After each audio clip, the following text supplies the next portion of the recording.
মাঝে মাঝে আল্লাহ আমাদেরকে দুঃখ কষ্ট দিয়ে পরীক্ষা করতে চান, এগুলো আমাদের জন্য খারাপ নয়।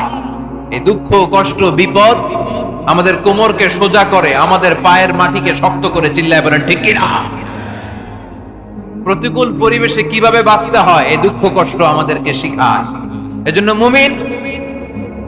মুমিন বান্দার বৈশিষ্ট্য হচ্ছে দুঃখ কষ্ট বেদনা জ্বালা এগুলোতে সে আপসেট হয় না, সে হাল ছেড়ে দেয় না, সে ভরসা রাখে একজনের উপর। চিল্লায় বলতে হবে তিনি কে?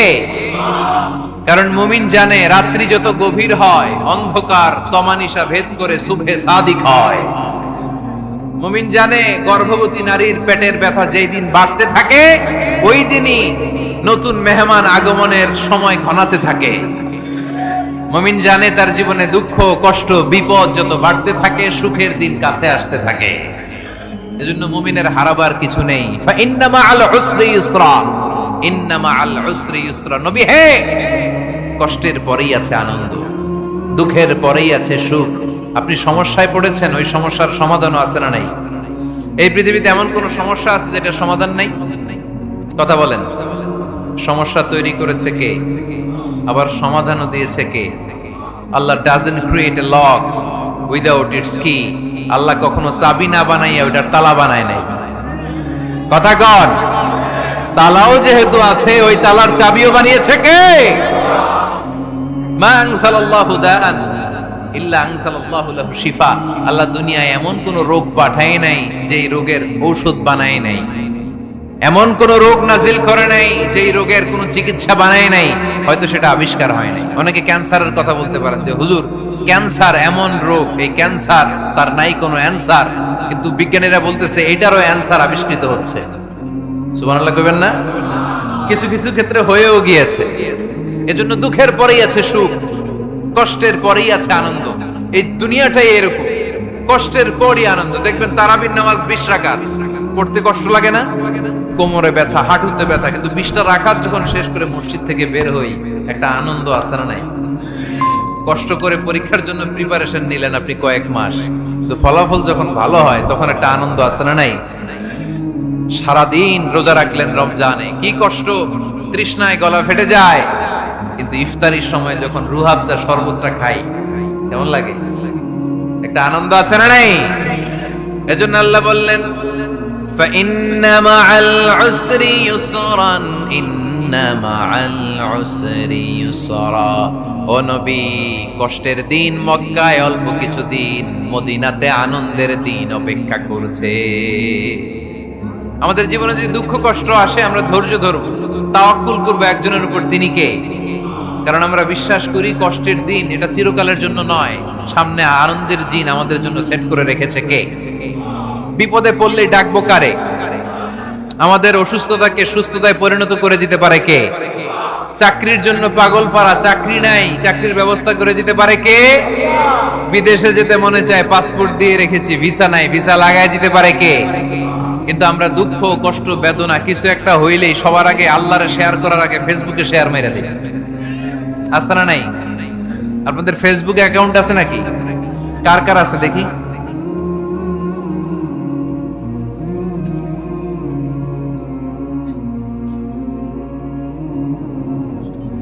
আছে আছে। এটার জন্য আমরা ভালো কাজে লাগাই, ঠিক কিনা?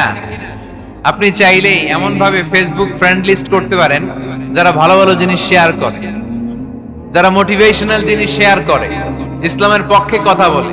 আপনার এক একটা শেয়ারে অনেকের জীবন বেঁচে যেতে পারে, ঠিক কিনা? একজন মুমূর্ষ রোগীকে বাঁচাতে রক্তের প্রয়োজন, রক্তের গ্রুপ এ পজিটিভ, যারা রক্ত দান করতে আগ্রহী তারা এই নাম্বারে যোগাযোগ করুন। ফেসবুকে মাঝে মাঝে এরকম নিউজ আসে না নাই? আপনি just you put down in share, শেয়ারের মধ্যে একটা পুট করে দিলেন, একটু শেয়ার মেরে দিলেন, ছড়িয়ে পড়লো হাজার হাজার ফেসবুক ফ্রেন্ডদের কাছে। তাদের অনেকে ব্লাড দিতে আগ্রহী, সে তাড়াতাড়ি যে সেখানে ব্লাড ডোনেট করে আসলো। আপনার একটা শেয়ারের কারণে বেঁচে গেল অনেকগুলো প্রাণ। চিল্লা এখন ঠিক কিনা? রক্তদানের মতো শ্রেষ্ঠ ইবাদত হতে পারে? আমরা মনে করি শুধু জিকিরি ইবাদত, আমরা মনে করি শুধু নামাজি ইবাদত। রক্তদান, এক ব্যাগ রক্ত থেকে অনেক মানুষকে বাঁচানো যায়। এর মধ্যে আছে হিমোগ্লোবিন, এর মধ্যে আছে প্লাটিলেট, আছে প্লাজমা। রক্তে একটা উপাদান আছে প্লাজমা। নাম শুনছেন? আগুনে পোড়া রোগীকে বাঁচাতে প্লাজমা লাগে। হসপিটালের বার্ন ইউনিটে যেয়ে দেখবেন মানুষ কিভাবে চিল্লায়। নুসরাত নামে একটা মেয়ে মারা গেল না, এক বদমাইশের কবলে পড়ে মারা গেল না? তাকে আগুন জ্বালিয়ে দেয়া হয়েছিল তার গায়ে, তার প্লাজমা গুলো জ্বলে গিয়েছিল। আগুনে পোড়া রোগীর যে কি কষ্ট, একটু দেখার জন্য হসপিটালের বার্ন ইউনিটে যাবেন, দেখবেন যে কি কষ্টে আছে তারা। এই প্লাজমা গুলোকে অনেক সেন্টিগ্রেড তাপমাত্রা নামিয়ে ঠান্ডা করে দেহে পুশ করা হয়। আপনার এক ব্যাগ রক্ত থেকে প্লাজমা আলাদা করা হবে, প্লেটলেটস আলাদা করা হবে, হিমোগ্লোবিন আলাদা করা হবে, শ্বেতকণিকা, লোহিত কণিকা আলাদা করে অনেকগুলো মানুষ বেঁচে যাবে। এজন্য ফেসবুক থাকাটা দোষের কিছু না, তবে ভালো কাজে আমরা ব্যবহার করব, ঠিক কিনা? আপনার ফেসবুক শেয়ারিং আপনার জান্নাতি বানাতে পারে, আর আপনার ফেসবুক শেয়ারিং আপনার জাহান্নামের লাকড়ি বানাতে পারে। চিল্লায় বলেন ঠিক কিনা? So the decision is yours. সিদ্ধান্ত আপনাকে নিতে হবে, আপনি কিভাবে করবেন। যে কোনো বিপদে ওয়া ইলা রাব্বিকা ফারগাব, কোন দিকে মনোনিবেশ না করে কার দিকে মনোনিবেশ করব? যে কোনো বিপদ আপদ ফেসবুকে শেয়ার করার আগে শেয়ার করব কার কাছে?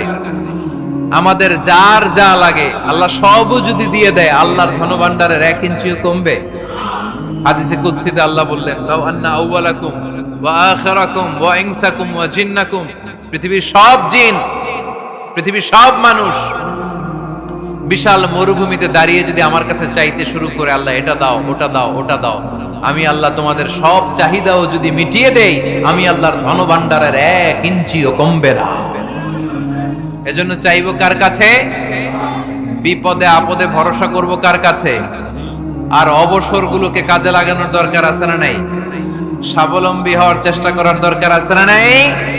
ফা ইন্নামা আল উসরি ইউসরা, ইন্নামা আল উসরি ইউসরা। নবী হে, কষ্টের পরেই আছে সুখ, দুঃখের পরেই আছে আনন্দ। সব সময় মানুষের সময় একরকম কাটে না। এজন্য আমরা তাওয়াক্কুল করতে চাই একজনের উপর, তিনি কে?